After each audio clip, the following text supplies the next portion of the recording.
మమత మమత వచ్చావా? ఇప్పుడేనా రావడం? అవును. పక్కింటి రామారావు ఇంటికి వచ్చి 2 గంటలయ్యింది. నువ్వేమో ఇప్పుడు వచ్చావు. ఆయన చేసేది ఉద్యోగమే, నువ్వు చేసేది ఉద్యోగమే. ఆయన ఎందుకు టైంకి వస్తున్నా, నువ్వెందుకు లేట్ గా వస్తున్నావు? నాకు మధ్యలో కొద్ది పని ఉండనే. అబ్బో, పనికి రాని పనులన్నీ నీకే ఉంటాయి. ఈ రామారావు గారు నన్ను మనశ్శాంతిగా కాపురం చేసుకుని ఇవ్వడు. నన్ను రామారావు రామారావు ఏంటి ఉండరమట్లా? రామారావు, నీతో నేను ఎప్పుడైనా అసభ్యంగా మాట్లాడానా? అబ్బే లేదే. ఎప్పుడైనా నీతో అసభ్యంగా ప్రవర్తించానా? లేదు. మరి ఎందుకు రామారావు నా పిల్లంతో తిట్టిస్తావు నువ్వు? నేను నీ పిల్లలతో తిట్టించడం ఏంటి? నువ్వు ఇంటికి టైంకి రావడం వల్ల నువ్వు లేటుగా వస్తున్నావు రా అని మావిడ నన్ను తిడుతుంది రామారావు. అరే నేను టైంకి ఇంటికి వస్తున్నాను, అది కూడా తప్ప? నువ్వు టైంకి ఇంటికి రావడం తప్పు కాదు రామారావు. నువ్వు ఇంటికి టైంకి రావడం వల్ల నీ ప్రభావం నా ఇంటి తలుపు తడుతుంది అంటున్నా. ఆఫీస్ అయిపోయిన తర్వాత ఇంటి దాకా రాక ఆ మధ్యలో నాకేం పనులు ఉంటాయి ఉండరమట్లా? రామారావు, ఆఫీస్ కి ఇంటికి మధ్యలో బొచ్చెడు పెద్ద సమాజం ఉంది రామారావు. సమాజంలో బొచ్చెడు సమస్యలు ఉన్నాయి. సమస్యలు ఉన్నాయా? చూడు ఒకసారి, నువ్వు ఇంటికి వచ్చే దారిలో ఒక ముష్టోడు ఉంటాడు, వాడిని పలకరించు. పాపం వాడికి పరిస్థితి కారణం ఏంటో తెలుసుకో. వాడి పరిస్థితి కారణం ఏంటో నేను తెలుసుకోవాలా? రామారావు, ఒక్కొప్పుడు నీలంగా బతకడం వాడు తెలుసుకో. ఓ పుడింగిలాగా టైంకి వచ్చేస్తున్నాడు ఇక్కడ ఏంటో పీకడానికి. నీలాంటి టైంకి వచ్చే 10% మగాల వల్ల నాలాంటి 90% మగాళ్ళు పెళ్ళాం చేత అవమానించబడుతున్నారు, పెళ్ళాం చేత క్వశ్చన్ వేయబడుతున్నారు, పెళ్ళాం చేత గదిలోంచి గంటే పడుతున్నారు కూడా. పడుతున్నారు అనే బదులు నువ్వు టైంకి వచ్చి పడొచ్చుగా, ఇన్ని పడడాలు ఉండవుగా. మగాడు ఇంటి నుంచి బయటికి వెళ్ళేటప్పుడు ఎక్స్ప్రెస్ ట్రైన్ లాగా దపక్కన వెళ్ళిపోవాలి. ఇంటికి వచ్చేటప్పుడు లోకల్ ట్రైన్ లాగా అక్కడక్కడ ఆగుతూ మెల్లగా రావాలి. అది మగాడి లక్షణం. పెళ్ళ మీద స్పృహ ఉన్నవాడే రామారావు ఇంటికి త్వరగా వస్తాడు. సమాజం మీద స్పృహ ఉన్నవాడు నాలాగా లేట్గా వస్తాడు రామారావు.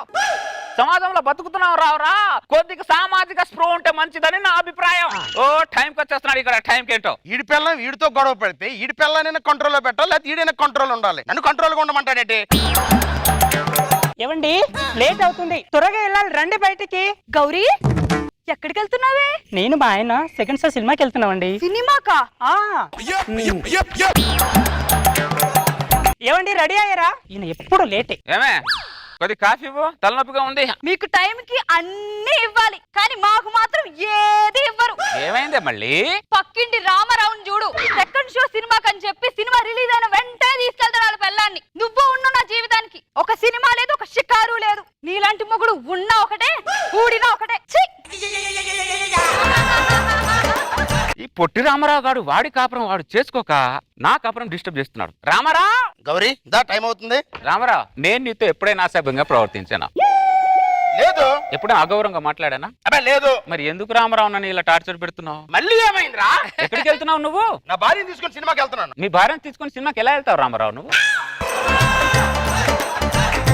నువ్వు మీ ఆవిడకి సెకండ్ షో థర్డ్ షో సినిమాకి తీసుకెళ్లడం వల్ల మా ఆవిడ నాకు ఇంట్లో సినిమా చూపిస్తుంది రామారావు. రే పనికి మాలోడా, నా భార్య నేను సినిమా తీసుకెళ్ళడం కూడా తప్పంటా? నీ భార్యను నువ్వు సినిమాకి తీసుకెళ్ళడం తప్పు కాదు రామారావు, తప్పే కాదు. కానీ నీ భార్యను సినిమాకి తీసుకెళ్లడం వల్ల ఆ ప్రభావం నా ఇంటి మీద పడుతుంది అంటూ. నేను నీకు పారిగట్ట ఇలా ఉన్నావేంట్రా నువ్వు? సినిమాకి లేట్ అవుతుంది, పదండి. ఏ సినిమా? ఆడి కాదని సినిమాకి వెళ్ళావు అనుకో, ఆడు హాల్లోకి వచ్చి కూడా గొడవ పెడతాడు. హాల్లో కాదు రామారావు, నీ ప్రభావం నా ఇంటి మీద పడితే టాయిలెట్ వచ్చి కూడా గొడవ పెడతాను నేను. అప్పటికే ఏమే ఏంటి? వాళ్ళు సినిమాకి వెళ్ళలేదు. అమ్మయ్య, ఇప్పుడు నా మనసు ప్రశాంతంగా ఉంది. మనసు ప్రశాంతంగా ఉందా? ఈడే తేడాగాడు అనుకున్నాను, ఈడి పిల్లం కూడా తేడాగానే ఉంది. ఏమండి ఏంటే? దీపావళి పండుగ వస్తుంది, నాకు ఒక చీర కొనిపెట్టండి. నీకు నేను చీర కొనివ్వాలంటే ముందు ఆ ఉండరమట్ల పర్మిషన్ తీసుకోవాలి. నువ్వు నాకు మొగుడా, లేకుంటే ఆ ఉండరమట్ల నాకు మొగుడా? నేను నీకు మొగుడినే, కానీ కాలనీకే మొగుడా ఉండరమట్ల. నీకు చీర కొనివ్వలేదనుకో నువ్వు 2 రోజులు తిట్టి వదిలేస్తావు. అదే నీకు చీర కొన్నాననుకో ఆ చీర చిరిగే వరకు తిడతాడా ఉండరమట్ల. నాకు అదంతా తెలియదండి, నాకు ఈరోజు చీర కావాలి కావాలి కావాలి. సరే, ఆ ఉండరమట్ల పర్మిషన్ ఇద్దే తీసుకుంటారా? ఉండరమట్ల. ఏంటి పాండు? ఏమీ లేదు, దీపావళి పండుగ వస్తుంది కదా, మా ఆవిడ ఒక చీర కొనిమ్మంటుంది. నీ పర్మిషన్ తో ఒక చీర కొనివ్వచ్చా అని. అంతే. పాండు, నేను నీతో ఎప్పుడైనా అసభ్యంగా ప్రవర్తించానా? లేదు. పోనీ అగౌరవంగా ఎప్పుడైనా మాట్లాడానా? లేదు ఉండమట్ల లేదు. మరి ఎందుకు పాండు నా కాపురాన్ని ఇలా గిల్లుతున్నావు? వాడేమో అటు నుంచి గిల్లుతున్నాడు, నువ్వేమో ఇటు నుంచి గిల్లుతున్నావు. పాండు, నాది చిన్న జీవితం పాండు. నాది కోరికల్ని అదుపులో పెట్టుకొని, ఖర్చుని అదుపులో పెట్టుకొని, నా బతుకు జట్కా బండిని ఎద్దులు లేకుండా నేనే లాక్కెళ్తున్నాను పాండు. విన్నావా? పద లోపలికి వెళ్దాం. ఒక్క నిమిషం ఆగండి. ఉండమట్లన్నయ్యా, ఒక్క చీర కొనుక్కుంటానన్నయ్య, మీకు దండం పెడతానన్నయ్య. అమ్మా, నీతో నేను ఎప్పుడైనా అసభ్యంగా ప్రవర్తించానా? ఇంక చాలు. పద. అందరి జీవితాలు బాగున్నాయి, నా ఒక్కదాని జీవితమే ఏమీ బాలేదు. మళ్ళీ ఏమైందే? ఏమవ్వాలి ఏమవ్వాలి? పక్కింటి రామారావు ఇంట్లోంచి చికెన్ కర్రీ వాసన నా ముక్కుకి గుప్పు గుప్పు అని కొడుతుంది. ఆ పొట్టి రామారావుని చేసుకున్నా బాగుండేది. 3 పూట్ల చికెన్, 3 పూట్ల సినిమాలు ఉండేవి నాకు. తప్పు నీది కాదే. ఆ పొట్టి రామారావు గాడు ఇంట్లో చికెన్ వండి నిన్ను ప్రభావితం చేసి నా మీద నన్ను ఉసుగొల్పాడు చూడు, తప్పు ఆ రామారావు గాడు. రామారావు, ఏంటే నేను నీతో ఎప్పుడైనా అసభ్యంగా ప్రవర్తించానా రామారావు? ఏం మొదలు పెట్టావా? నువ్వు చెప్పు రామారావు, ఎప్పుడైనా అసభ్యంగా ప్రవర్తించాను? లేదురా. పోనీ అగౌరవంగా ఎప్పుడైనా మాట్లాడానా? బంగులో మాట్లాడలేదురా. మరి ఎందుకు రామారావు? మళ్ళీ ఏమైందిరా? ఇంట్లో ఏం వండుతున్నావు నువ్వు? చికెన్ ఏదో వండుతున్నారు. ఎలా వండుతావు రామారావు నువ్వు చికెన్? ఎలా చికెన్ వండుతావు ఇంట్లో అని అడుగుతున్నా. ఇంట్లో చికెన్ కూడా వండుకోవడం తప్పరా? నువ్వు ఇంట్లో చికెన్ వండడం తప్పు కాదు రామారావు. నువ్వు ఇంట్లో చికెన్ వండడం వల్ల ఆ ప్రభావం నా మీద పడుతుంది చూడు, అది తప్పు అంటున్నా. అర్థమైందా? చికెన్ అండి. అరే పనికి మళ్ళోడా, ఇలా ఉన్నావేంట్రా నువ్వు? ఏది తిన్నవు, ఏది తాగినవు, ఎక్కడికి వెళ్ళవు. చిన్న జీవితం రామారావు నాది. కోరికల్ని అదుపులో పెట్టుకొని, ఖర్చుల్ని పొదుపులో పెట్టుకొని, నా బతుకు జట్కా బండిని ఎడ్లు లేకుండా నేనే లాక్కెళ్ళి వెళ్తున్నాను రామారావు. నిన్ను బంద పెట్ట మాట్లాడుతూ డైలాగ్ చెప్తావు నువ్వు.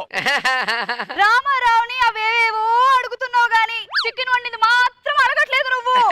వసే అసలు ఈ కథకు సోదరుదారు నువ్వు కదంటే నువ్వు నీ మొగుడిని ముందు నుంచి కూర్చుతున్నావు, ఈడేమో మమ్మల్ని వెనక నుంచి ముందు నుంచి కూర్చుతున్నాడే. అసలు మీ ఇద్దరు నోట్లో నోరు పెట్టి కంటే నోరు మూసుకొని పోవడం పెట్టరు. చికెన్ పెట్టరా. తెస్తున్నానండి. ఇప్పుడు మీ ఇద్దరు కళ్ళు చల్లబడ్డాయా? ఏమే చల్లబడ్డాయా? పడ్డాయండి, పడ్డాయి. పడ్డాయంటలే.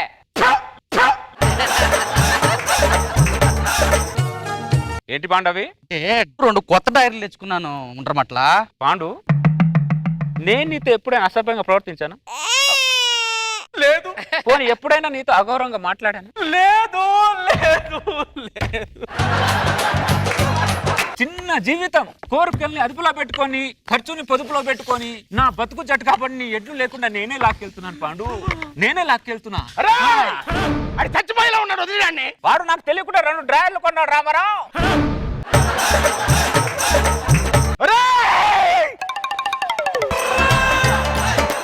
పండు లే పండు. బీపీ తగ్గినట్టుంది, హాస్పిటల్కి తీసుకెళ్ళు.